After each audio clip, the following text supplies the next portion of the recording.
Pull back. Huh? Pull back to the hat. Jasmine, how long have you been playing volleyball? I've been playing since I was 10, 11 years old, so like 7 to 8 years. Good, good. And what made you decide to play volleyball? So I was doing a lot of sports at once, but I played YMCA volleyball, and I was pretty good at serving, and I was always on a losing team, and I just really I felt like I was pretty good at it, and I wanted a more competitive environment. Yeah. So I stopped doing gymnastics and all my other stuff, and I started playing club. So let's back up a little bit. Gymnastics. Yes. Let me tell you something. Most of the athletes that I've encountered and worked with and managed a recruiting process for, it's either softball, soccer, or gymnastics. Yes. So how did why did you leave gymnastics to go play volleyball? And after you answer this question, how did gymnastics benefit you when you made that transition?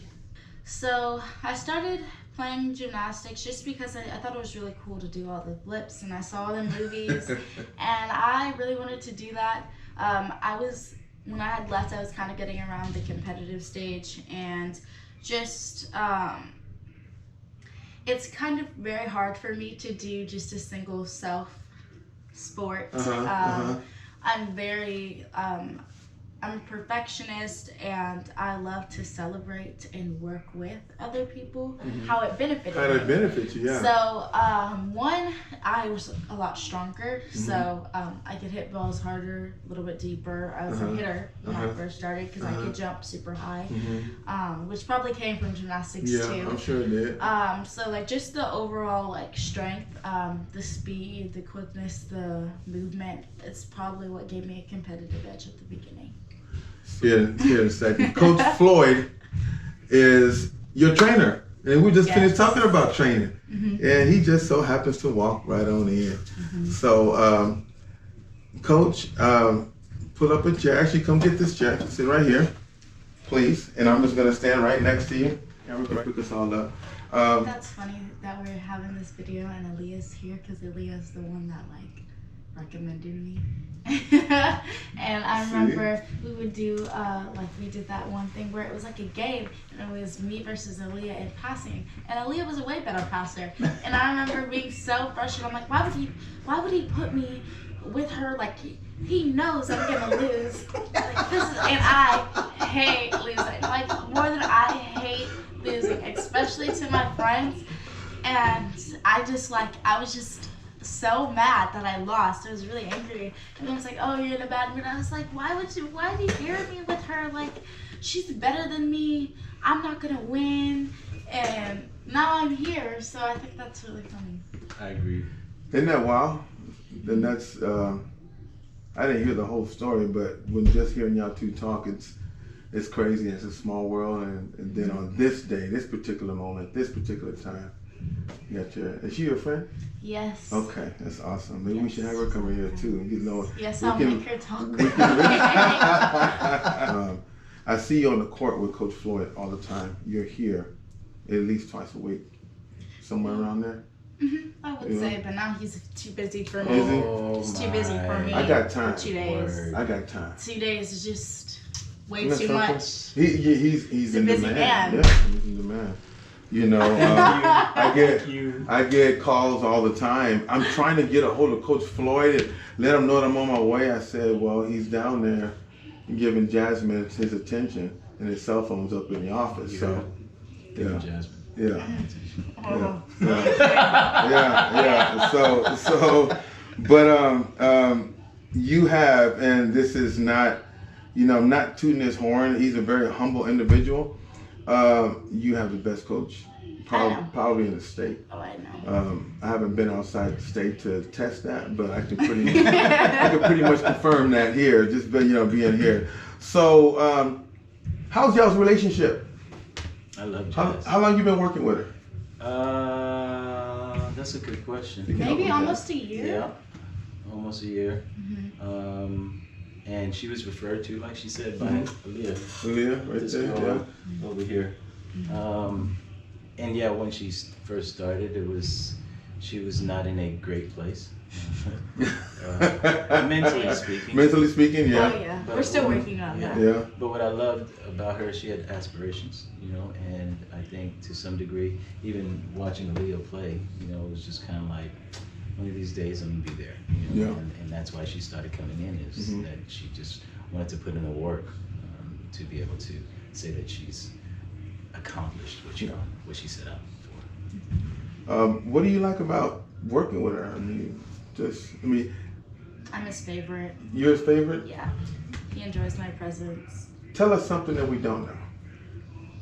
Well, one, I'm the hardest on myself when I'm in this gym. One, because I'm by myself, so there's no one else to focus on. And two, because I expect a lot out of myself, and I feel like so does he. Especially because he gets to work with all these good girls, so like, of course, if I'm slacking, like, he's not gonna want to share his time with me. But I would say we have a pretty good relationship, and that he's pretty good at sparking my motivation and not tearing me down when he knows I'm like in my feelings. Yeah. Most girls kind of struggle with their self-confidence. And I think when we first started, I think that was her biggest obstacle for the most part. And it's something that she had to be aware of, to understand that she can control that situation as opposed to living in that type of state, so to speak.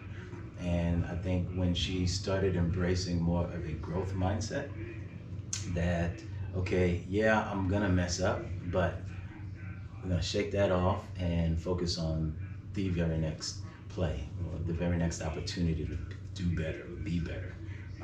Once she started embracing that more for herself, then she started Blossoming. changing quite a bit of her dynamics where it comes to her mental state game.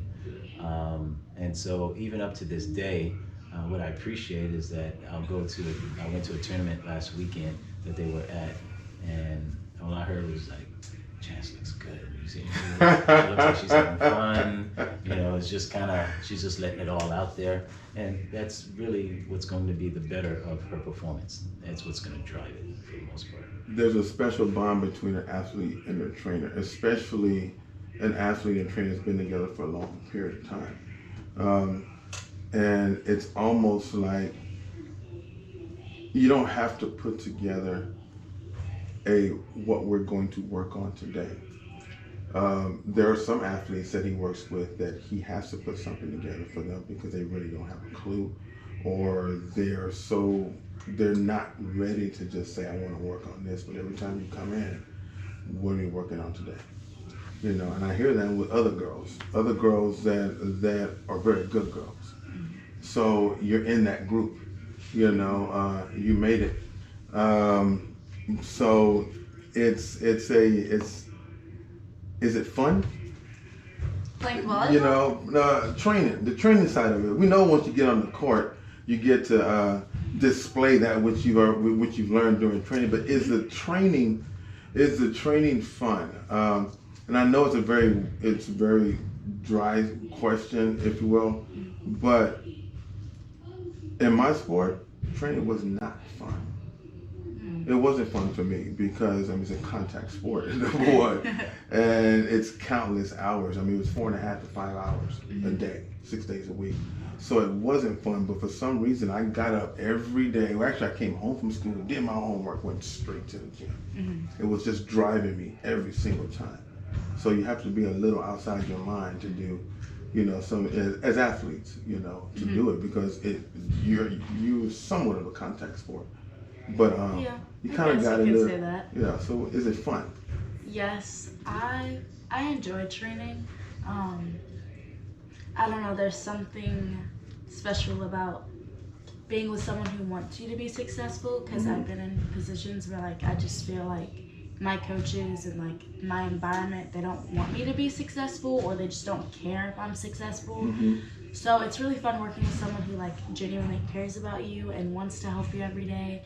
And it's also really rewarding because I see my growth and I can sit in practice and get a good ball up and like recognize that I wasn't where I was at like 3 months ago. Yeah, it is. Yeah, especially with defense, like I can see like, I don't know. I feel like I've gotten so much better at defense. I love defense so much. It's the most rewarding part of the Defense, game. yes. Because DSs don't really get recognition like at all. Thank you. No one cares about them. Why? I do this every single time. You ready for this? Who should be the captain? The setter or the defensive specialist or libero? I think the libero and the setter should be co-captains. Oh, you would say that. I do, because setting, I've tried setting, and it's a really hard role, especially because you have to think about the fact that they are tailoring a ball to a specific hitter, and they are learning what each hitter likes, what is the best for them. That's really hard. And also, they are playing defense and running offense at the same time. That's a huge responsibility. And yeah, but you know, I would say DS Liberos are the best leaders because we're the craziest ones on the team. By far, DSs are just more fun. And it just takes a special type of human being to put themselves in the back row and throw their body around and like not really care about like their health and their well-being. Awesome. Like, and just to know like you don't create points, like that's not your thing. Like it takes a very, I guess, selfless player too to be happy for the hitter's success, to be cheering, to be, I don't know, that kind of spark on the team. That takes a lot, and I just feel like we don't get recognized a lot. Coach? I think that's a very good perspective, and you know, I think it's pretty accurate. They're all about saving the day for the most part, and no one cares about that. Yeah. But check this out. Why though? Check this out. He didn't answer the question. There's a reason why he didn't answer the question. And the question being what? The question being, who should be the captain? Oh, the setter or the libero?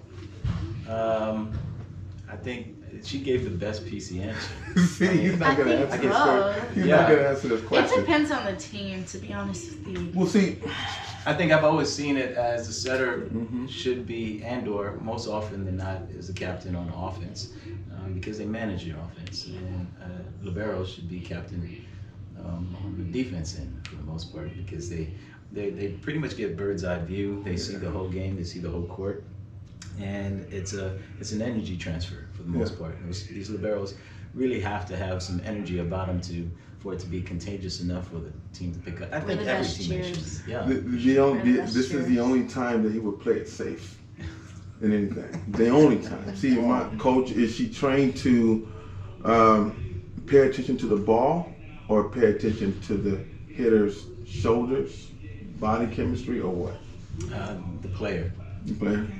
That player is going to tell you everything you need to know about what's about to come, for the most part. If she studies the ball, she's going to be a little bit late in reaction. Okay. And so I think she's gotten really good. That's part of allowing the play to develop, is once that ball goes up, okay, there's nothing else that can happen. It's gravity at that point. And so who's about to play this next ball? And based on their preparation of playing this ball, she has a better idea as to how I can actually manage this ball that's coming over the net or not.